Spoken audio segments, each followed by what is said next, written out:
Mario. Les presento rápidamente a Rafa. Rafael Calvo es egresado de Física de la Facultad de Ciencias Exactas de Ingeniería. Luego hizo el doctorado en Física también, pero en temas de inteligencia artificial. Después emigró a Australia, donde fue profesor e investigador en la Universidad de Sydney varios años, y actualmente, desde hace varios años también, está en el Imperial College en Londres, donde dirige un laboratorio de los mismos temas. Así que los dejo con él. Gracias, Rafa. No, gracias a vos, Maxi. Es realmente un placer estar acá de vuelta, porque sí, es la casa madre, digamos, ¿no? Pero antes de empezar, ¿de qué carrera son? ¿Cuántos de ustedes son físicos? ¿Cuántos en computación? ¿Hay alguno en psicología? Sí. ¿Nos podemos ir, los físicos? ¿De diseño? No, bien. Porque van a ver que mi carrera se ha hecho un poco, desde que me fui acá, se ha hecho un poco una mezcla de esas disciplinas. No de física, física nunca trabajé de físico, ¿viste? Así que es una lástima que tenga ese título, pero bueno, lo cargo con honor, pero nunca lo usé. ¿Estudiaste física? Sí, estudié. En esa época no estudiaba demasiado. No sé si es un secreto, pero no demasiado secreto, como el Colo y el Flaco, que debo haber sido, junto con Mario, quizás los dos peores alumnos de la carrera de física. ¿Por qué lo metí a Mario? No, él te lo va a decir con orgullo casi. Así que si hay alguno acá que no le haya ido muy bien, no significa nada. Entonces, esta es Imperial. ¿Cuántos conocen Imperial? Uno solo. Imperial es es la segunda universidad del mundo, de acuerdo a la mayor parte de los rankings. Hoy día, QS, le sigue a MIT, está arriba de Cambridge, Oxford, en Inglaterra, en casi todos los rankings. El último estamos muy orgullosos porque te imaginas, Cambridge y Oxford han sido la competencia. Imperial es muy nueva, es de 1910 creo. Sí, es nueva comparada con Cambridge y Oxford, ¿cierto? Y es chiquita, son 22.000 alumnos, 9.000 empleados, pero únicamente tiene medicina y ingeniería, ciencias, digamos, no tiene humanidades o artes. En investigación en inteligencia artificial hay más de 200 personas, o sea, obviamente, y hoy día todo el mundo puede decir medicina, matemática, física, todo hace con inteligencia artificial, pero que se dediquen y digan son investigadores en inteligencia artificial son más o menos 200. Mi escuela es la última creación en ingeniería, entonces hay 10 escuelas de ingeniería y se llama Design Engineering. Design Engineering es una mezcla, sería como la intersección entre ingeniería industrial y diseño industrial. Ayer he hablado con mi primo y me parece que esa es la descripción más parecida. Somos 34 y tenemos más o menos 400 alumnos de pregrado y unos 120 de doctorado. La carrera en sí es una mezcla de las disciplinas que cubren las ciencias sociales y humanas. Es entender al humano. Por eso pregunté si había gente de psicología, porque creo que Max iba a mandarle a la lista, o del IDICE. Yo trabajé en el IDICE. Bueno, vale, perdón, entonces me alegro que haya gente de IDICE. Yo trabajé, mi primer trabajo, segundo, fue en el IDICE, ¿no? También con mucho orgullo. Y ahí, en el fondo, es entender problemas humanos. Eso incluye sociología, psicología, y ahora trabajo mucho con un instituto de filósofos en temas de inteligencia artificial, ética de inteligencia artificial. Esos son lo que yo llamaría problemas humanos. Y acá están las ingenierías. Entonces hay gente que trabaja en ingeniería electrónica, ingeniería de software. Yo antes era profesor de ingeniería de software, ingeniería química, etc. Lo que trae el diseño es la disciplina, las metodologías que te ayudan a combinar estas dos, ¿no? O sea, vos tenés el problema humano y el problema tecnológico. Como ayudás a esto y esto, la intersección lo trae el diseño. O sea, no estoy hablando de diseño gráfico, cosas para hacer cosas más lindas, sino estoy hablando de las disciplinas, de los métodos que te ayudan a entender cómo esto se puede aplicar para resolver un problema humano.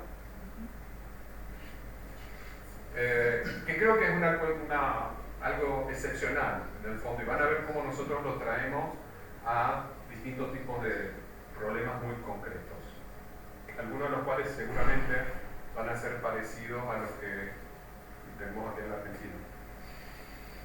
Entonces esto era 1991, no sé si pueden ver la foto aquí, recién con el cono, con el flaco me saqué una foto en la misma entrada donde estaba el IDICE, y acá lo pueden ver, no sé cuántas veces, hay 6 personas. ¿Cuántos de ustedes reconocen a 2?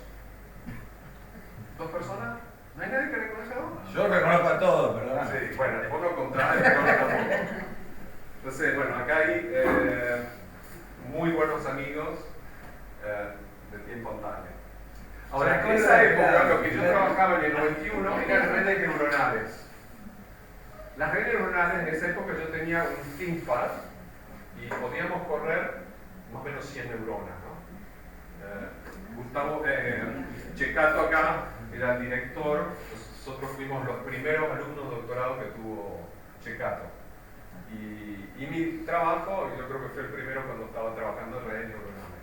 Es más, para la gente que dice al fondo, había un par de aulas que con el Colo y el Flaco entramos a la fuerza porque necesitábamos espacio y ocupamos literalmente parte del IDICE. Quizás ahora no es una broma, espero que las cuestiones de enemistades por eso se hayan resuelto en 4 décadas, pero en fin. Trabajaba en redes neuronales y la psicología, los problemas, por ejemplo la educación, etcétera, era una pasión que yo tenía, pero digamos, mi doctorado obviamente era la parte técnica, pero los métodos de psicología cognitiva informaban el trabajo que hacíamos en redes neuronales.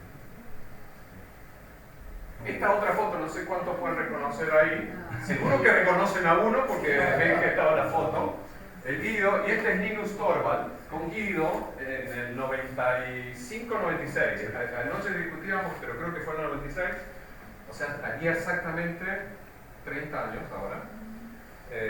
Con Guido habíamos escrito un sistemita, una red neuronal, con algo que, por supuesto, solamente Guido podía descubrir, que era el C-Web, que era algo parecido a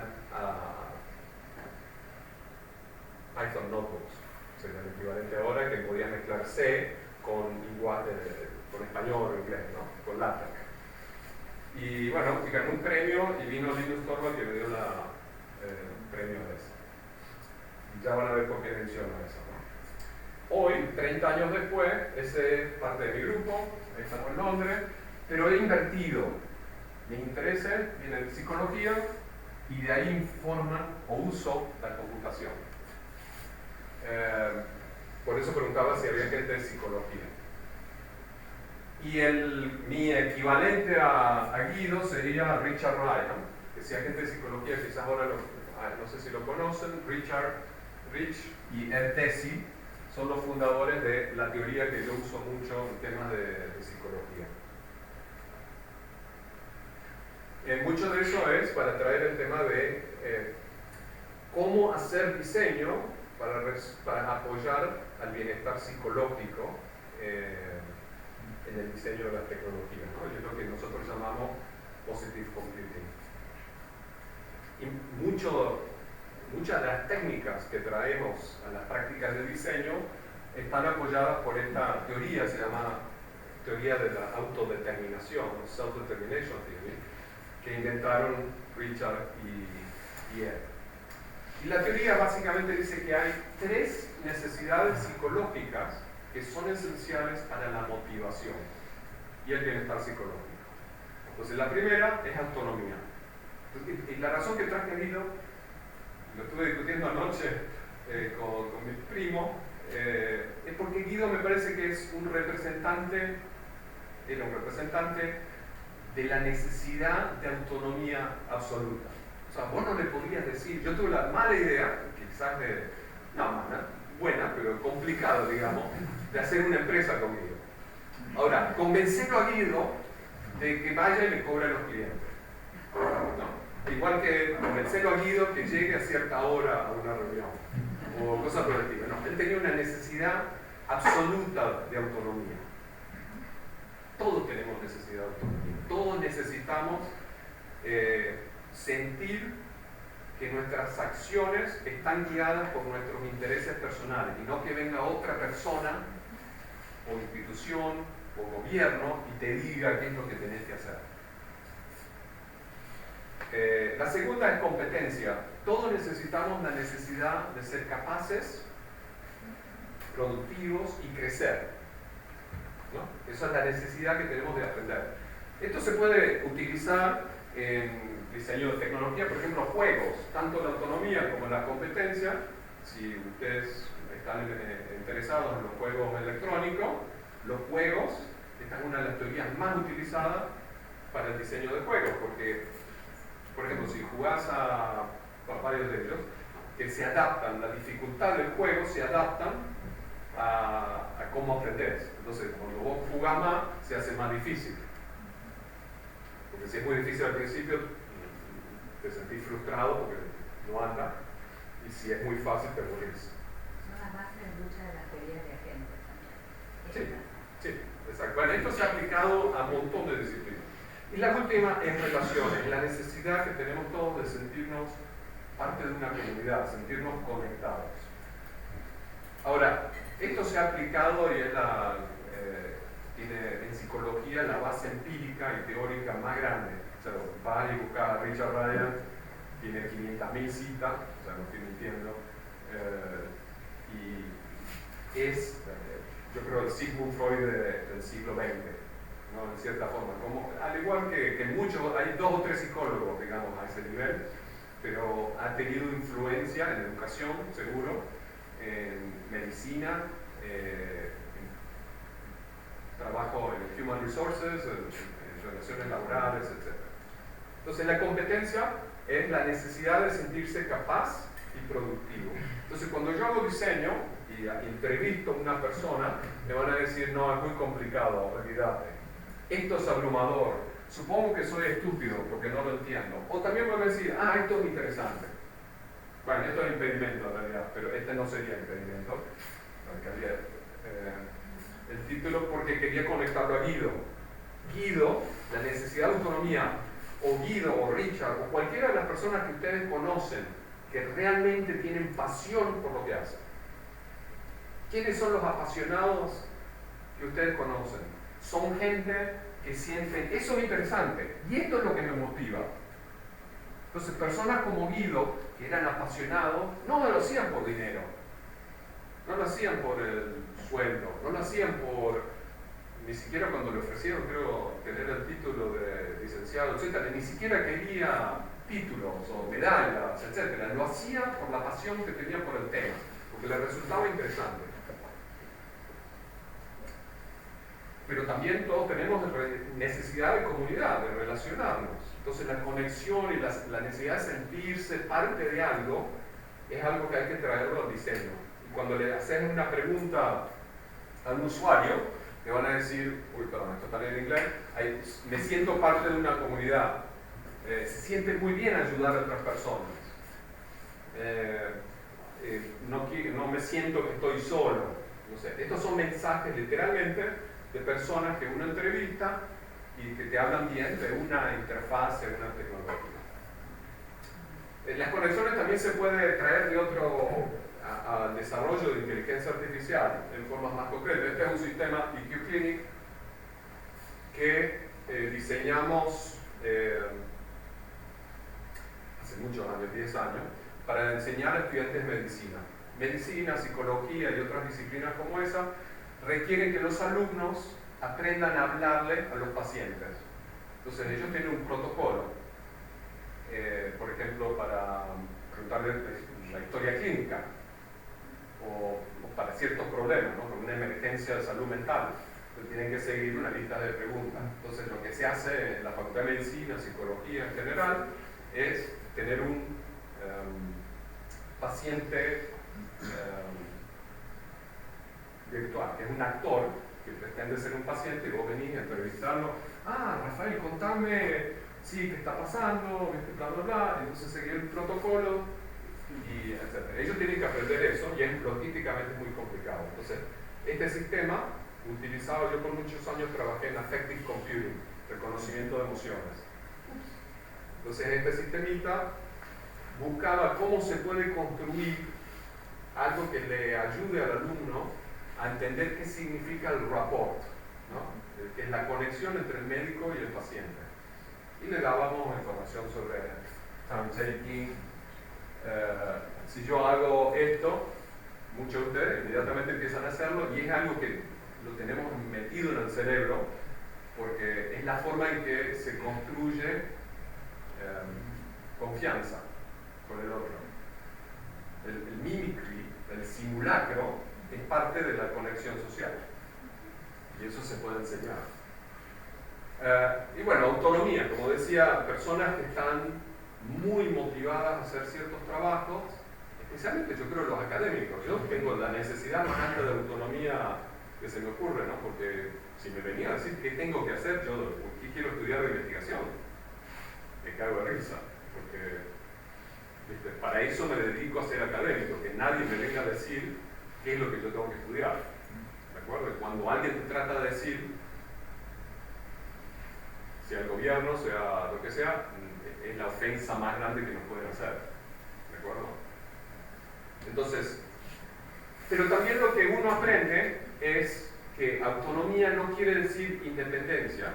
Quiere decir, a veces cuando respetamos a una autoridad, por ejemplo, padre e hijo, si el hijo respeta, que no son adolescentes, pero en otras edades, para aquellos que tienen hijos adolescentes, en otras edades el hijo sigue los pasos del padre porque le tiene respeto. No es que quiera decir que pierdan la autonomía, a veces delegamos decisiones a otras personas o a otros sistemas, de lo que es relevante aquí, porque respetamos la decisión. Y hoy día en el mundo de la inteligencia artificial, esto es un aspecto, una diferencia muy importante, ¿no? Muy difícil a veces de cuantificar, pero muy importante, muy relevante, porque el sistema de inteligencia artificial a veces toma decisiones por nosotros. Y cuando las decisiones van a ser adherentes o van a ser algo que yo me siento, no, esto me está controlando o no. Sí, está bien, esa decisión es la decisión correcta.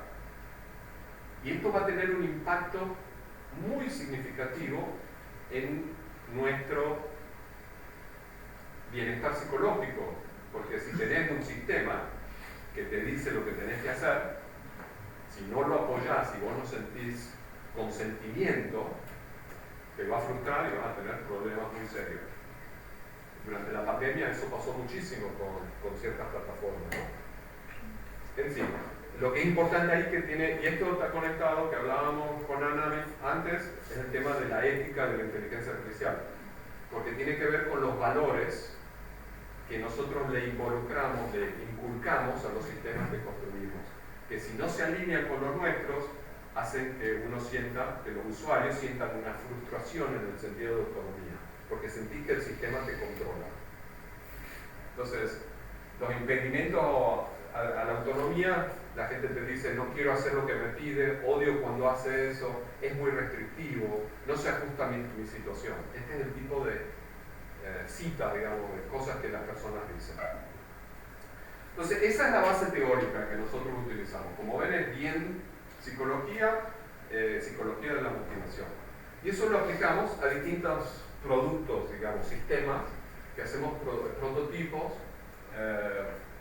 Este, por ejemplo, lo hicimos con colaboradores, cuando todavía estaba en Australia, se llama Healthcare, y era para el bienestar psicológico de empleados en industrias mayoritariamente masculinas.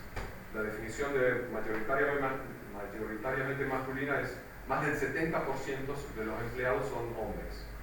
Los hombres tienen un perfil de salud mental muy característico, por ejemplo, que tienen menos chances de ir a buscar ayuda psicológica cuando la necesitan. Estos eran bomberos, por ejemplo, gente de la ambulancia, camioneros, la policía. Eso trabajábamos con la policía local, los bomberos locales, el sistema de ambulancias en el estado, en la provincia.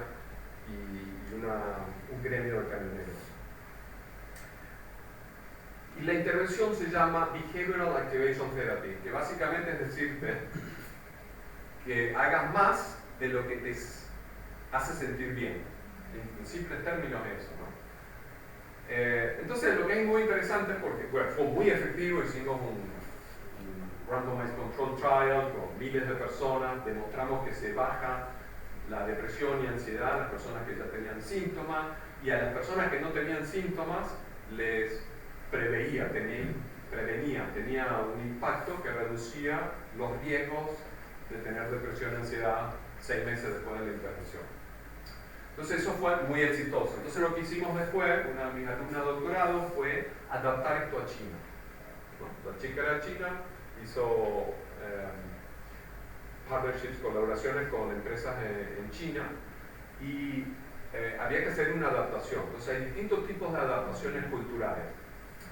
En este caso, lo que llamamos superficial es simplemente cambiar la infraestructura para que corra en China, se adapta a las leyes chinas y la traducción.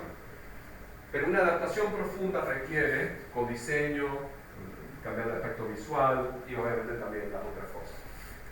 Esto es importante porque si vos querés alinearte con los valores de esos lugares, necesitas hacer este trabajo de codiseño. El design engineering es muy importante.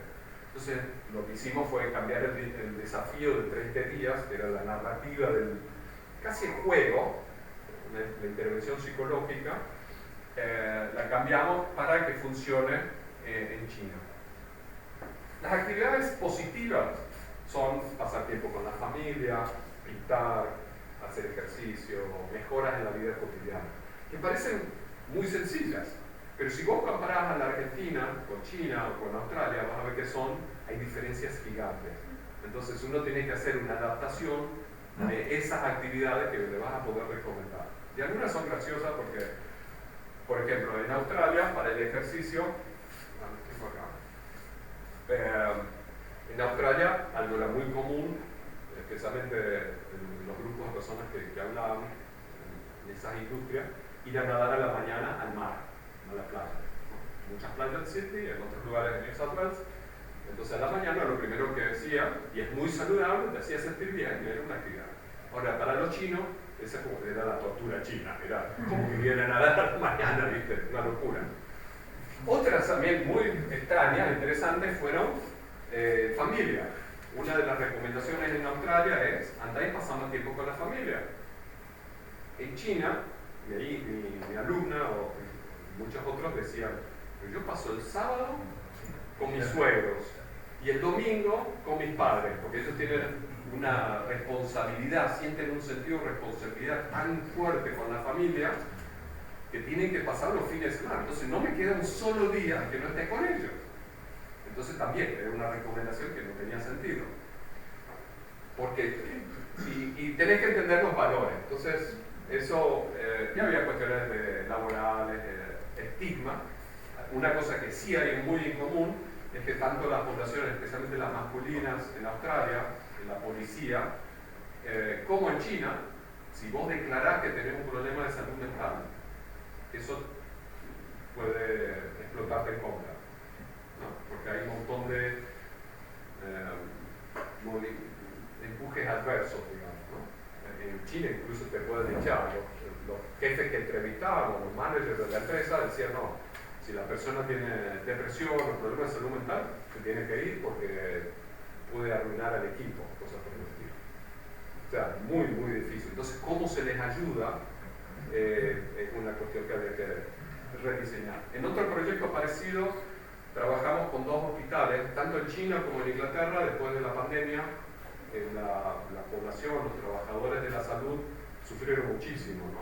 Y hay más problemas de salud mental que en otros lados. Entonces, trabajamos con un hospital muy grande en China y otro en Londres, y ver cómo hacer intervenciones que apliquen a los 2 lados para ayudar a la salud mental.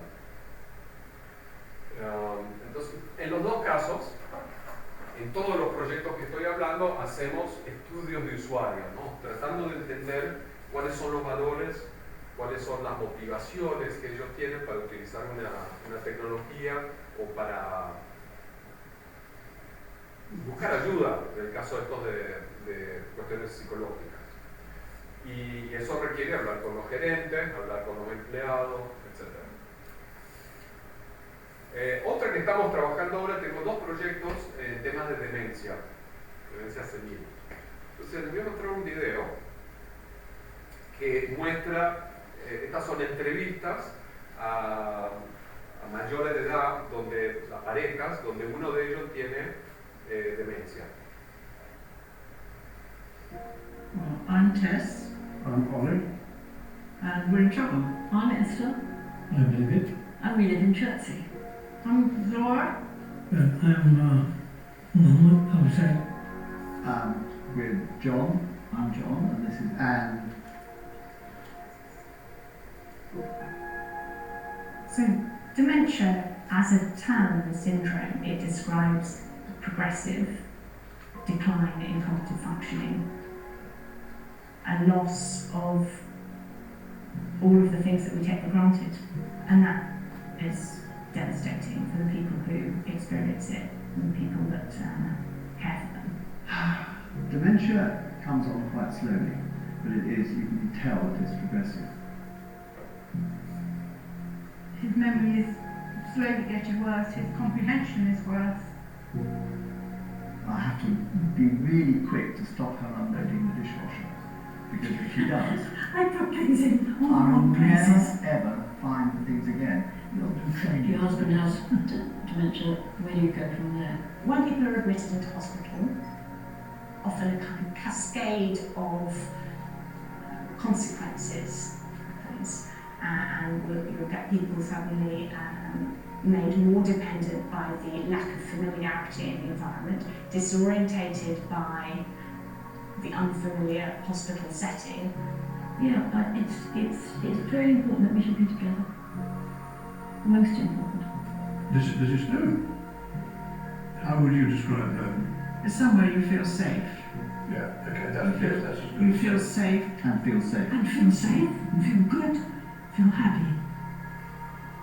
Home. What is home? ¿No? ¿Qué es la casa? ¿Qué es un hogar? Entonces, lo que estamos diseñando en este proyecto son casas inteligentes, en donde tenemos unas 200 casas con sensores. Para el sistema de salud en Inglaterra es muy caro cuando las personas terminan en el hospital o una casa de cuidados. Es mucho mejor, tanto para la persona, la familia, como para el sistema de salud, si se pueden quedar en sus propios hogares. Entonces, ¿cómo podemos hacer una casa donde la gente quiera quedarse? Una casa con los sensores especialmente, pero es una tecnología, un tipo de tecnología. Entonces, es muy importante entender qué significa hogar. Hogar es el lugar donde quieren estar. Entonces, el tema es seguridad. Entonces, hacemos estas entrevistas, después hacemos workshops, tareas, actividades. Entonces, hay una serie de metodologías, prácticas que te ayudan, por ejemplo, a hablar, comunicarse con una persona, un anciano, por ser una persona que esté en las primeras etapas de la demencia, y hacerle preguntas, por ejemplo, de cómo diseño un chatbot que te pueda ser útil. ¿Qué son las características de un ambiente tecnológico que le pueden ser útiles a una persona que sufre problemas cognitivos, problemas motrices, etc.? Entonces ellos vienen y hacen diseño, pero obviamente con las limitaciones cognitivas, limitaciones, entonces uno tiene que desarrollar, crear herramientas y actividades que nos ayuden a hacer eso. Esa información en esta carrera les permite a los alumnos, a los investigadores, aprender cómo desarrollar este tipo de tecnología. Entonces ahora les muestro el producto, los productos que han salido de este proyecto.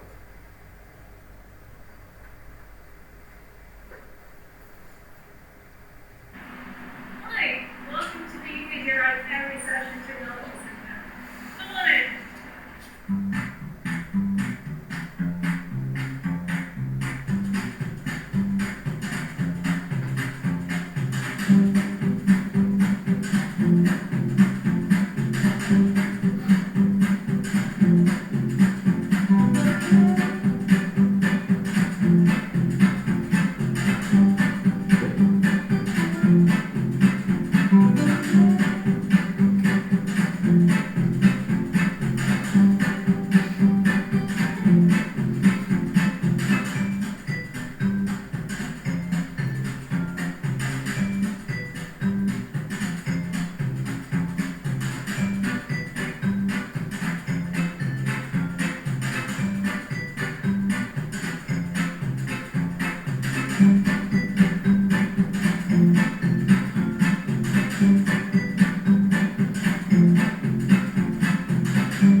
que mostré ahí abajo de la cama puede hacer un montón de predicciones, como por ejemplo infecciones urinarias.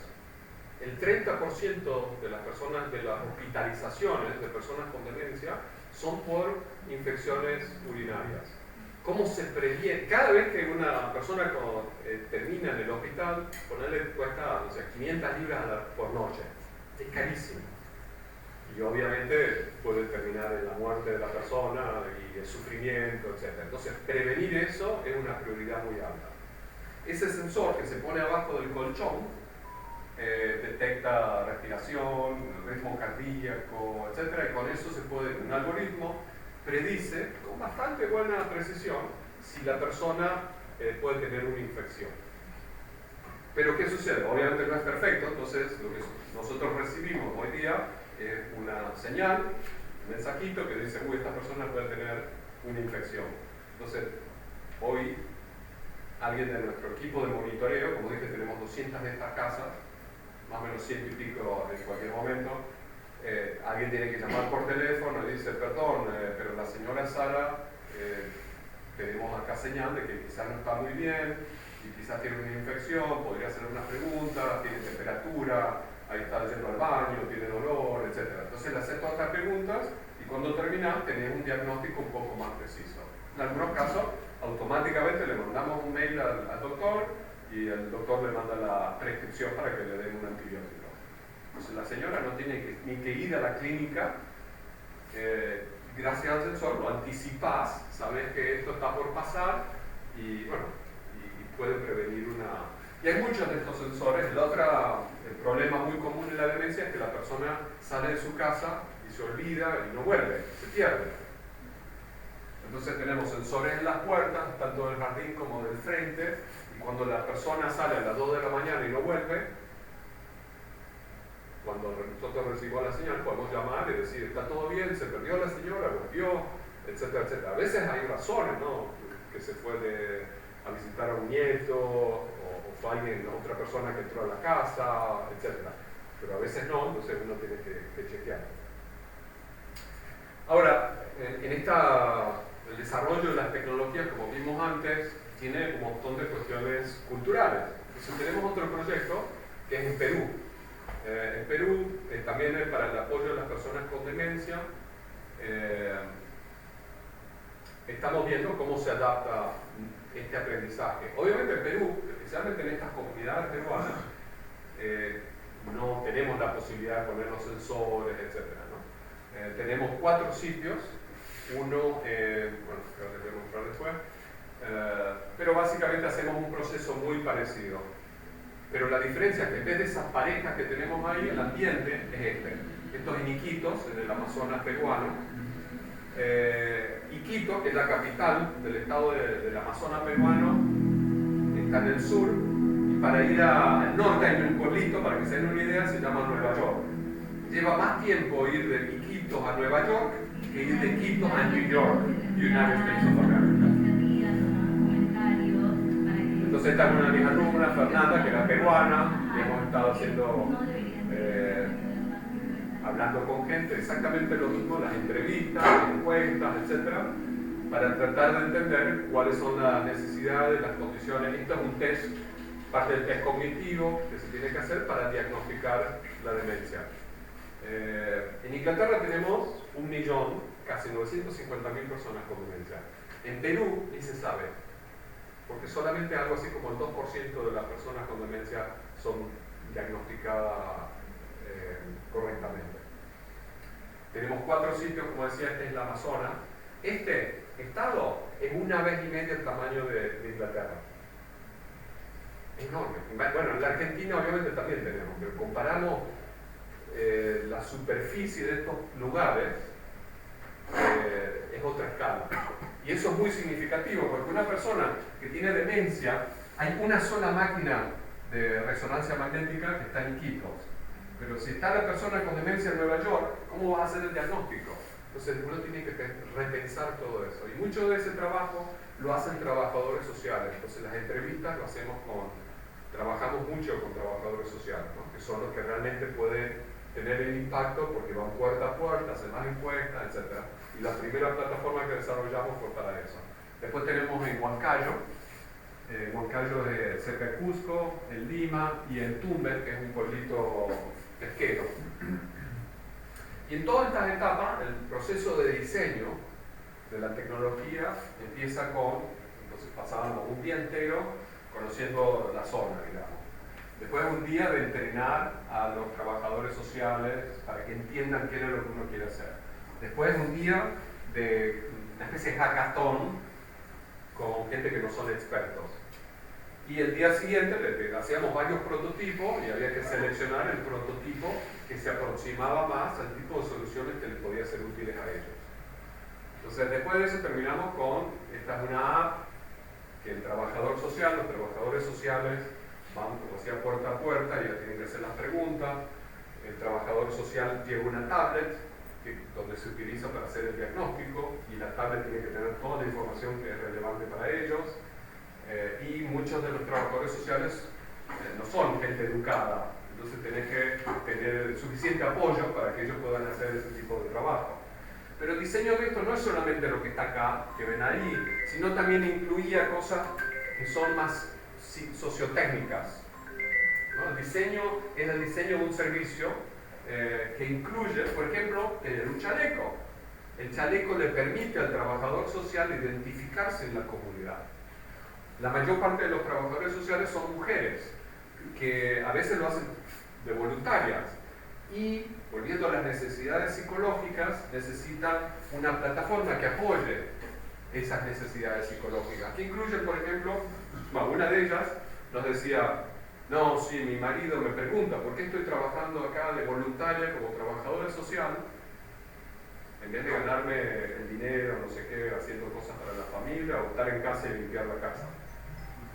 Entonces nosotros dándole un certificado que dice que había recibido ciertas acreditaciones, etc., el orgullo que esa mujer siente de contribuir a su comunidad, porque esta es la comunidad donde ellos se conectan, son sus vecinos, sus familias, etc., ese orgullo los motiva a trabajar en esto y aprender, obviamente aprenden mucho sobre enfermedades, etc. Entonces, lo que quiero contar es simplemente cómo esas teorías psicológicas después se traen a la práctica del diseño de plataformas como esta, de la inteligencia artificial que está atrás de ellos, etc. Entonces, bueno, esto por ahí es demasiado detalle, pero lo que nos importa a nosotros no es solamente el producto, sino el proceso que uno sigue, que tiene que ser un proceso inclusivo, donde los usuarios se sienten involucrados y dueños de la tecnología que estás creando. Entonces, por ejemplo, en el chatbot, acá les hacíamos prototipos y tenés que tener usuarios que te cuenten sus experiencias sobre el tema. Este es el proyecto Perú, pero parece que es el mismo video de antes. Welcome to the Impact Salud Cuidado platform and AI assistant demonstration. This platform is an instance of conversational care updated at September 2025. Conversational Care is an AI platform that empowers care teams, family caregivers, and people with chronic conditions through safe, private, and personalized 24/7 support. Today, we'll show you how it integrates with Impact Salud's care monitoring needs for families living with dementia. Let's see now the core platform features. The first one is an integrated care dashboard. The Cuidado platform serves as a centralized hub for care team navigators to monitor their clients. Care team navigators can call their families, schedule calls through an integrated calendar, and collect data using customized protocols during consultations. Care teams can then access all patient information, including voice recordings and historical data in one location. On top of the dashboard, there are also AI-powered care support features. Our unique value lies in providing AI-powered 24/7 services that save care teams time while maintaining the focus on human-to-human care. As for now, we are providing family a support system to ask information around their conditions. I'm asking if some of the conditions I observe in my relative are related to dementia. Might be a question that arises. Families can interact with tailored generative AI agents, so automatic chats that are designed for specific project needs. A carer can interact at any time of the day, asking for information about dementia. They can also use it for emotional support. And allowing the possibility of venting, which might be something that the carer might need in this situation. Users can interact through different methods, like text using WhatsApp or even using voice notes. In case of an inappropriate or potential harmful question, the virtual agent has been designed to redirect the conversation to a human. We've built the system so that conversations are always monitored in real time by the care teams who can evaluate responses for continuous improvement. Any conversational care system, and in this case also the Impact Cuidado platform, supports text and voice interaction across multiple platforms, accommodating different languages, accents, and cultural context, ensuring culturally appropriate care delivery. Pablo, frontotemporal dementia is a type of dementia that mainly affects the front and side parts of the brain. Claro, Pablo. La demencia frontotemporal es un tipo de demencia que afecta principalmente la parte frontal y temporal del cerebro. Esto puede causar cambios. Ethics remains central to our approach, and this builds on Carlos' foundational work in positive computing and design that supports human autonomy and well-being. Our development processes prioritize stakeholder engagement to ensure AI systems enhance rather than replace human care relationships. Through the Impact Salud Cuidado platform, we have also to reduce repetitive tasks, streamline operational efficiency, and ultimately improve care quality for both families and professional care teams. Bueno, y hemos aprendido mucho en el diseño de estas tecnologías, cómo traer las necesidades psicológicas al desarrollo de los chatbots.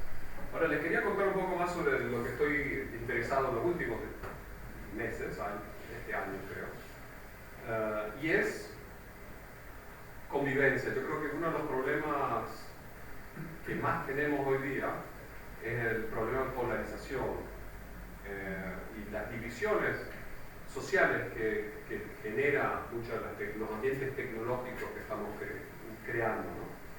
La palabra convivencia, no sé si saben de dónde viene, es del periodo, la convivencia española, del siglo VII, años 700 más o menos, hasta 1400, hasta el año siglo XV, en España, donde convivían los musulmanes, los cristianos y los judíos, en una forma, no digamos necesariamente, no siempre amistosa, pero se llevaban bien y convivían. Es más, hace poco un español me contaba que el Señor de los Anillos es el rey de Aragón, tenía 3 anillos, uno para el líder de la comunidad judía, otro para el líder de la comunidad cristiana y el otro el musulmán, y esa era la forma en que se podían manejar algunas de esas relaciones. Hoy día la inteligencia artificial afecta a familias como estas que tenemos aquí, las relaciones entre los doctores y los pacientes, las relaciones entre los ciudadanos de un país, etc. Entonces, ¿cómo podemos hacer plataformas de inteligencia artificial que contribuyen a eso? En particular, como ven, mucho de este trabajo es relacionado a relaciones laborales, por ejemplo, en el primero de salud mental de los empleados con sus empresas, los gremios en Australia, porque gremios y empresas a veces hay tensiones, pero en los temas de bienestar psicológico, los gremios, los dueños de las empresas y el gobierno, por supuesto, el sistema de salud, todos tienen el mismo interés. Hay temas en común que vos podés traer a la coordinación de los servicios que estás diseñando, donde todos esos intereses que en otras circunstancias no se llevan bien, se pelean.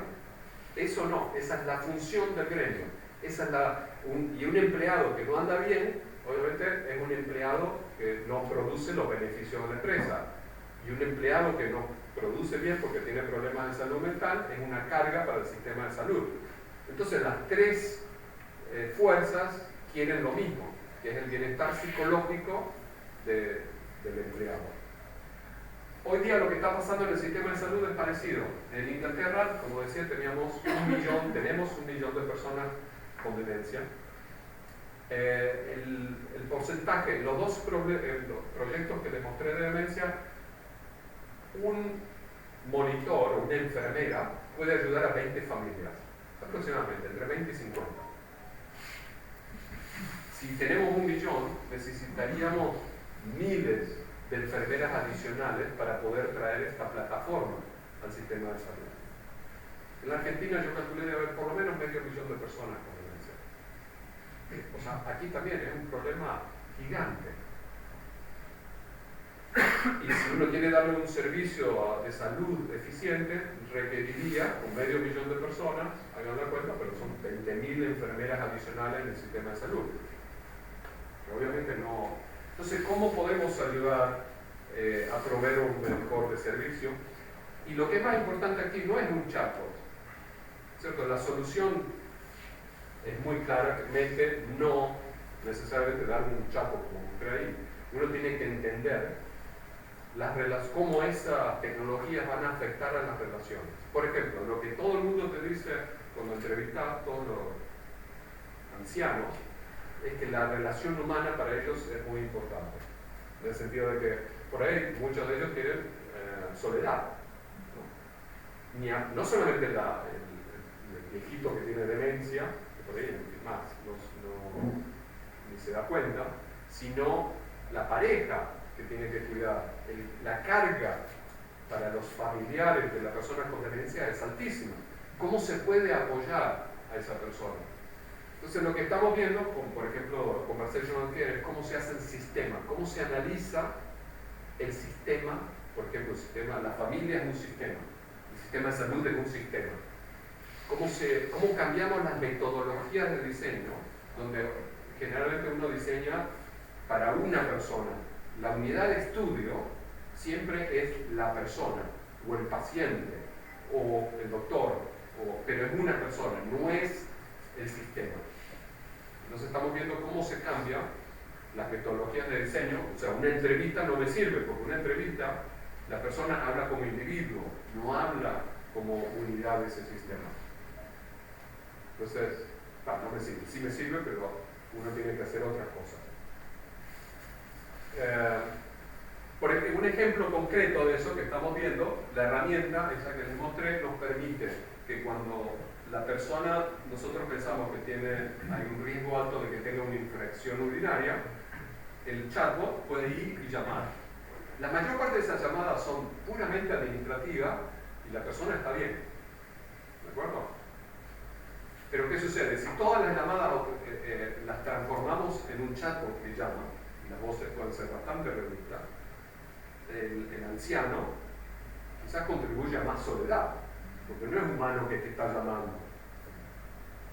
Entonces, pero por el otro lado, no tenemos suficientes enfermeras que estén todo el día al teléfono llamando para hacer el diagnóstico. Entonces tenemos que pensar cómo hacer el diseño de eso. Entonces acá este muchacho que llama, y cuando hace la llamada, lo voy a soltar porque me doy cuenta que falta tiempo, tenemos el WhatsApp, le manda el mensajito y le empieza a hacer las preguntas que son necesarias para hacer el diagnóstico. Y de acuerdo a las respuestas, y las respuestas completan el formulario en forma automática. Entonces, al final terminamos con va haciendo las preguntas y el formulario se llena automáticamente. Y con eso termino teniendo un diagnóstico que es básicamente lo mismo que si hubiera sido un humano, pasando media hora, haciéndole preguntas que no son preguntas necesariamente que ayuden a la relación entre el paciente y la enfermera, ¿no? Realmente es más, las preguntas generalmente, el problema que tenemos es que uno llama al hijo que está en el trabajo y no tiene tiempo de hacerla. Ah, no, me di cuenta que tu mamá, el sensor nos dice que quizás tiene una enfermedad, una infección urinaria, y el hijo está en el medio del trabajo, no tiene tiempo, dice, llamame después llamamos, está nervioso, etc. Entonces, es una pérdida de tiempo para los dos. Entonces, con esto vos podés decirle, ¿tenés tiempo ahora? No, bueno, tenés las 3. Y es el chato.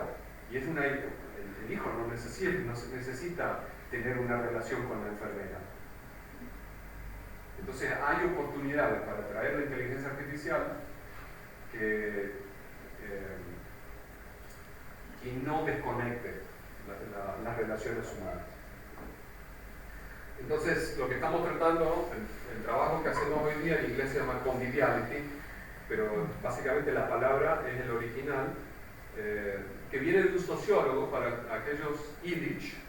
Illich es un sociólogo de los 60, no era muy popular porque era marxista, pero en el fondo lo que él le preocupaba es cómo se puede traer eso al diseño de tecnologías. Él particularmente estaba interesado en los problemas de la extracción industrial, etc. Pero hemos puesto algunas recomendaciones para el diseño que tienen que ver cómo medir el impacto que tiene la automatización. Pero la más importante para mí es esa, la que decía, cómo vamos a estudiar estos problemas desde el punto de vista no como individuos, sino como sistemas de personas de relaciones, ¿no? Que en mi área, que yo diría que es Human-Computer Interaction, cómo redefinimos el Human-Computer Interaction, las relaciones humanas-computador, para que en vez de ser humano-computador sea relaciones o sistemas de humanos y computador, ¿no? Entonces, ¿cómo hacer un sistema donde la inteligencia artificial se convierte en un agente social más? Pero ¿cómo hacemos para que ese agente social contribuya a esa sociedad nueva, en vez de tener un impacto negativo? Y alguna de las cosas que estamos haciendo es sistemas automáticos, donde es como un chatbot que habla a otro chatbot, eso se llama red teaming, y eso te permite anticipar muchos de los problemas sin necesitar a un humano que esté hablando con el chatbot, ¿no? Porque a veces muchos de estos problemas de estudios de humanos, especialmente con personas en estado de frágil, éticamente es muy difícil, porque no puedes hacer muchos estudios, horas de estudio con una persona con demencia o sus familiares, porque no tiene suficiente estrés. Entonces algunos de esos estudios se pueden automatizar con estas técnicas automáticas. Así que bueno, muchas gracias, y eso se lo dedico a Maestro Rivas.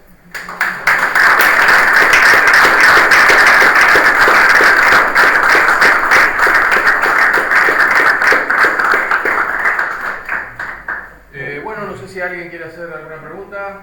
Rafa seguramente está contento que le hagan. Sí. Muy interesante todo la automatización sobre todo me interesa mucho lo de la automatización de las casas para poder evitar la energía digital. ¿Qué pasa con la gente mayor cuando en general son personas que son reacias a la tecnología y sobre todo al uso de IA? ¿Cómo puede convencerse o tratar de aproximarles esas nuevas tecnologías que no están acostumbrados y por ahí dicen no nos sirve o no me interesa? Muy buena pregunta. Yo creo que en situaciones de estrés, si vos creas algo que te ayude, va a cambiar esa concepción. Si por ejemplo vos necesitas un remedio y no tenés ninguna forma de acceder a ese remedio porque llamás por teléfono y te da ocupado, nadie te responde, etc. Y la opción B es tenés este chatbot, la vas a usar.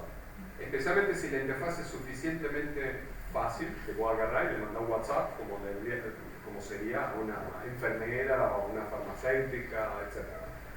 Entonces, yo creo que si la tecnología está bien hecha, la barrera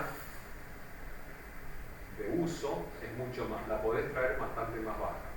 Lo que te permiten estos LLM, estos modelos, es que es un lenguaje natural. Vos escuchabas ahí y la voz es igual que hablar con una persona. Entonces, uno puede traer no es que tenés que ir a una interfase web, y eso yo creo que es un potencial enorme. También es un riesgo, ¿no? Por otras razones, pero es un potencial enorme que te permite traer reducir ese obstáculo que vos decís. ¿Otra pregunta? Sí. Cuando presentaron lo de las tasas inteligentes y demás, que tenían la forma de detectar posibles infecciones. Y bueno, podría haber o bien un enfermero que llame, o bien después, usando el chat, podrían llenar un formulario. Eso alguien lo puede leer y sacar un diagnóstico. Entiendo que también eso se podría usar algún tipo de aprendizaje automatizado para que lea el diagnóstico, haga un diagnóstico y directamente digamos, pueda prescribir una medicación sin ninguna interacción humana. No sé si eso es una idea o qué opinión tienen al respecto. Sí, obviamente eso sería, pero primero no, hay una intervención humana que siempre es un requisito.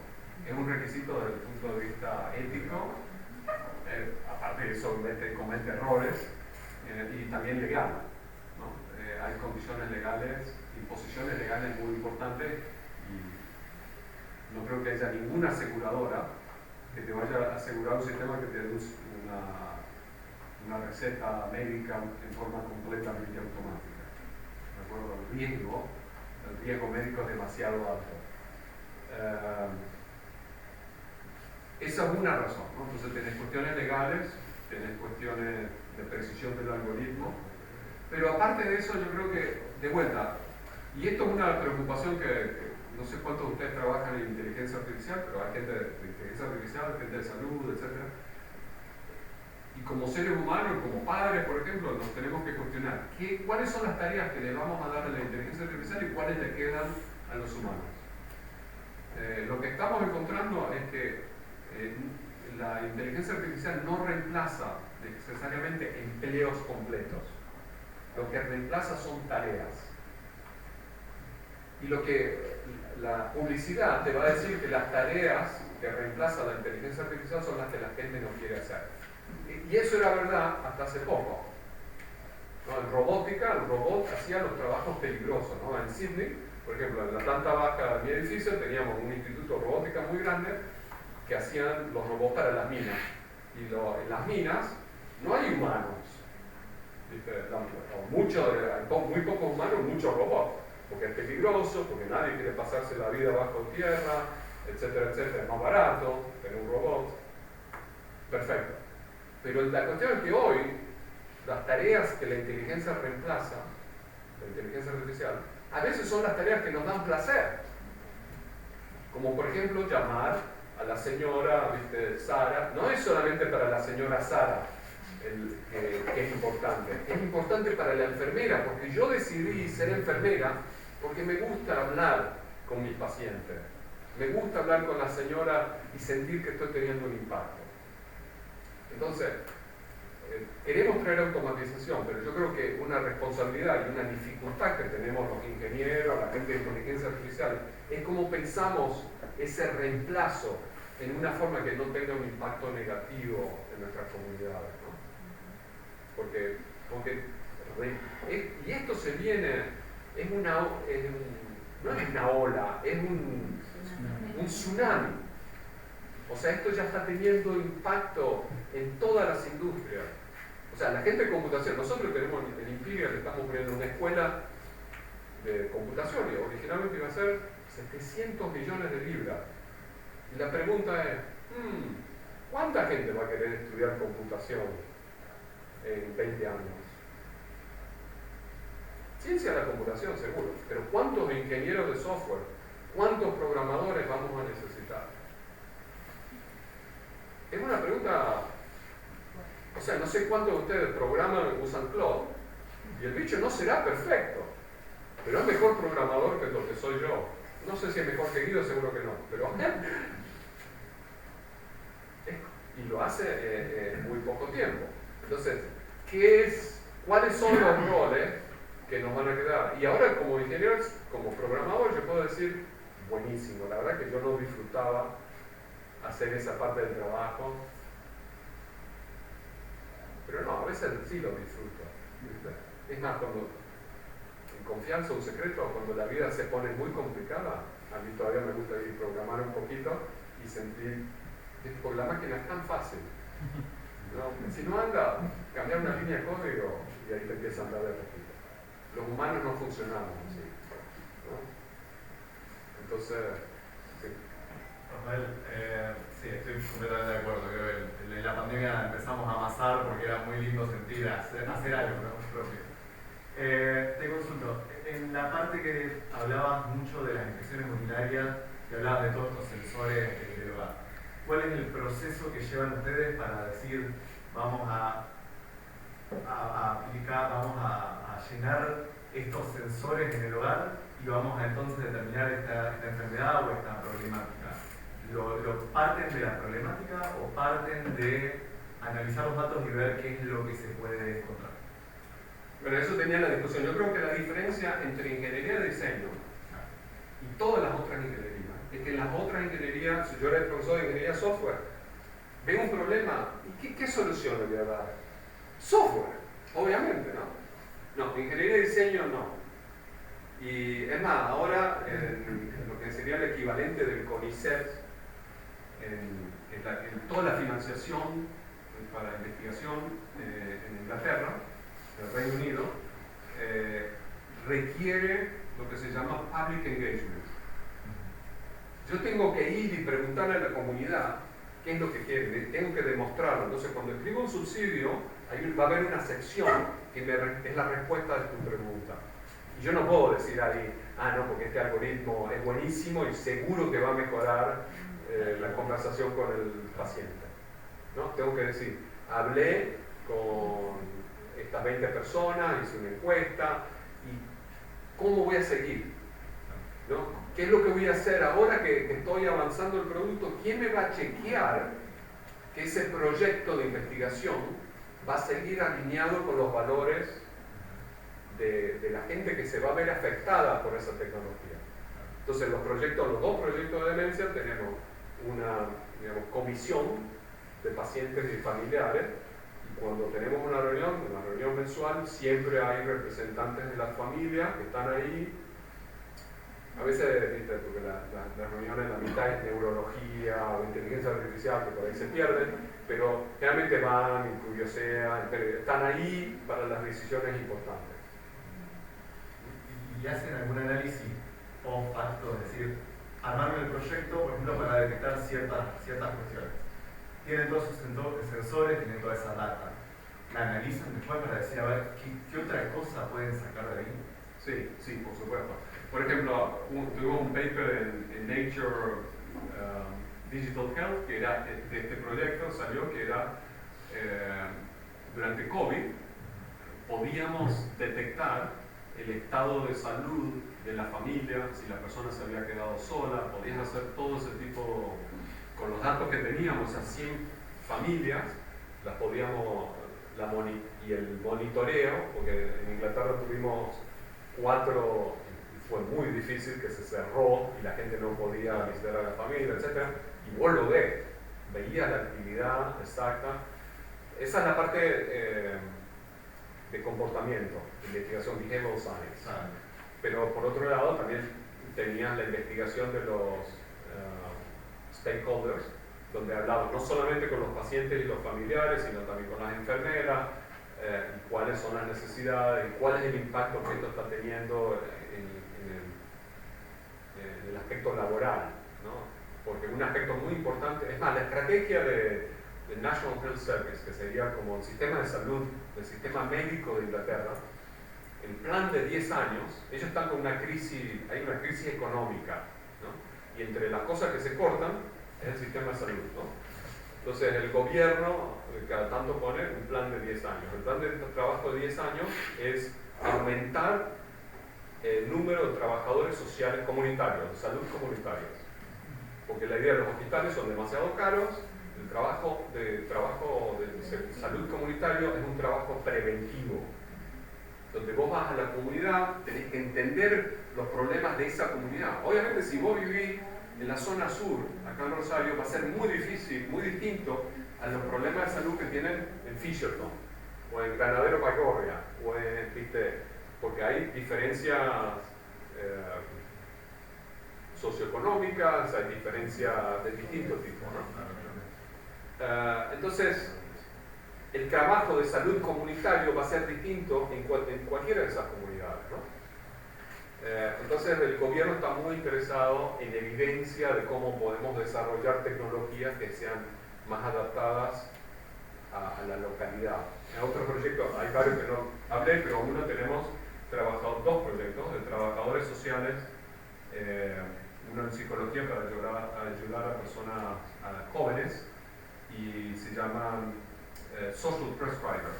Entonces viene el pibe, tiene problemas de ansiedad social y entonces el social prescriber, que no es un psicólogo, no es un médico de cabecera, puede ayudar a esa persona a través de recomendar actividades sociales, etcétera, que le ayuden a mejorar, ¿no? Y entonces la inteligencia artificial, este tipo de cosas, sistemas, son customizados para ese tipo de trabajo y adaptados a la comunidad muy específica, porque realmente la comunidad es distinta, como decía. Acá Pablo quería preguntar algo. Te iba a preguntar cómo es el financiamiento de tu equipo de trabajo en la universidad, en términos ahí de privado público, y también sobre los agentes que usan, si son de privado o tienen sus propios, han entrenado sus propios modelos. El financiamiento allá es el proyecto de demencia de Inglaterra lo financia el Dementia Research Institute, que es financiado por el CONICET, digamos. Y es un proyecto gigante, uno de los centros, un instituto de demencia que debe tener la conferencia, ¿no? Tiene como 3.000 personas, pero el 90% de la gente son neurólogos. Yo voy a la conferencia y estoy perdido porque no entiendo nada de eso. El 10%, el centro donde yo trabajo, será del 10%, muy chiquito, y es de tecnología de este tipo, ¿no? Entonces, un centro es un proyecto que fue 10 años. El gobierno le dio a estos grupos, que es una colaboración entre 4 o 5 universidades, le dio plata para 10 años. Y eso te financia.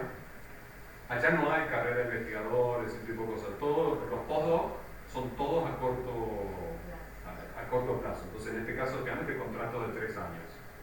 3, 4.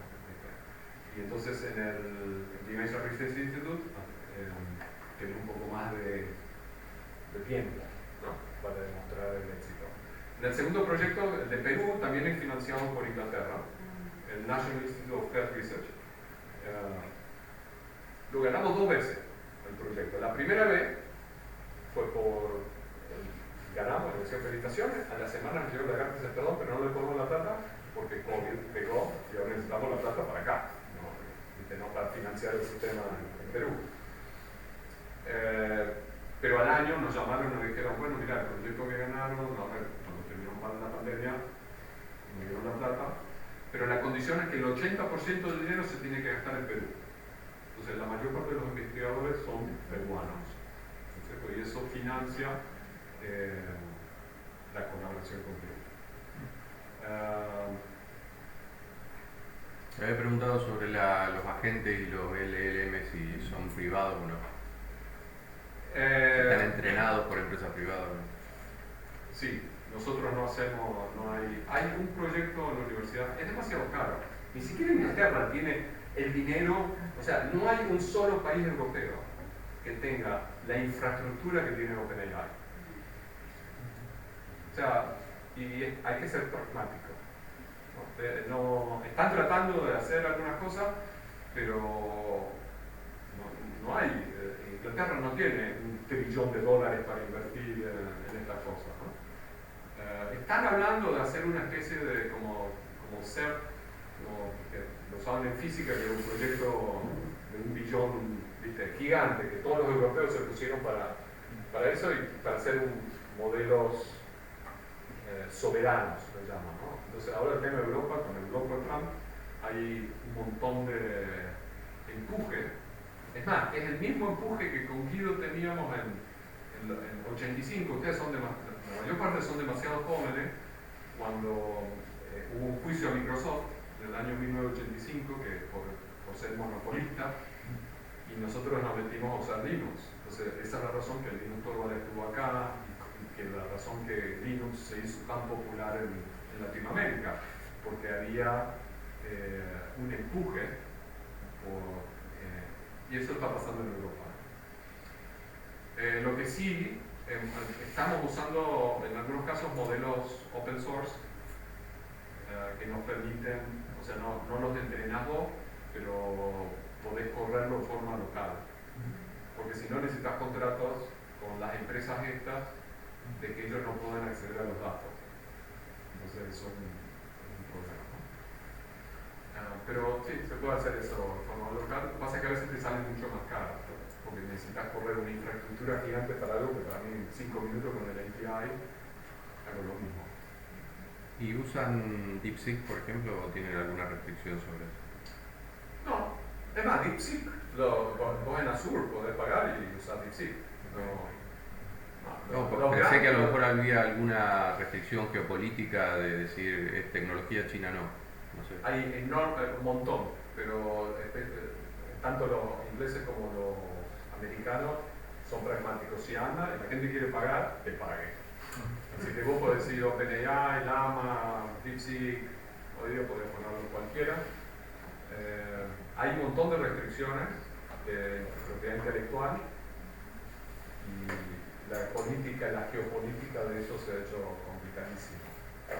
Pero eso, o sea, yo traigo la laptop acá y técnicamente me dieron una charla de 1 hora y pico antes de venir. Técnicamente yo exporté tecnología, porque yo tengo código acá. Ajá. Y si hubiera ido a China, yo no hubiera llevado mi laptop, ¿no? Porque legalmente es demasiado complicado. Pero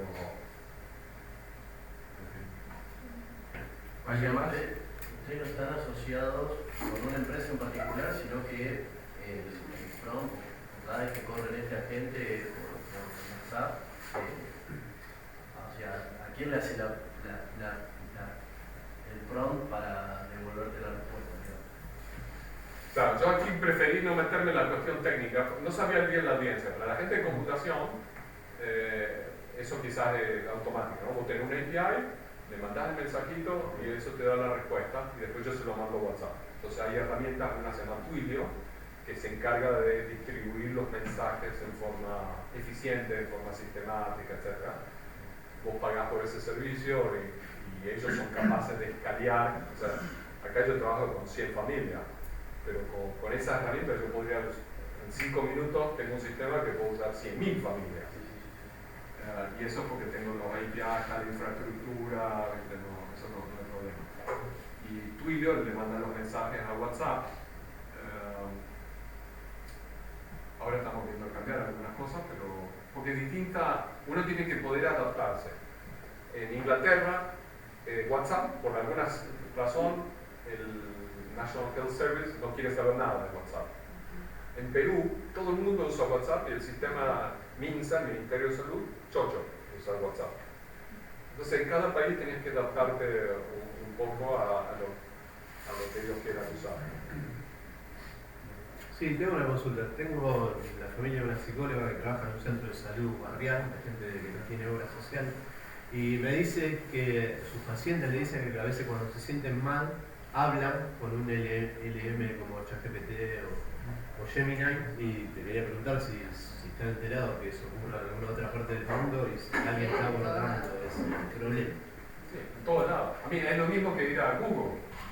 Nosotros apenas salió Google, el impacto y en ese momento nosotros no sabíamos qué hacer, ¿viste? Y los médicos, y ahora los médicos van a Google también, y los médicos, las psicólogas van a ChatGPT, uy, ¿qué le digo al paciente? Y eso está pasando.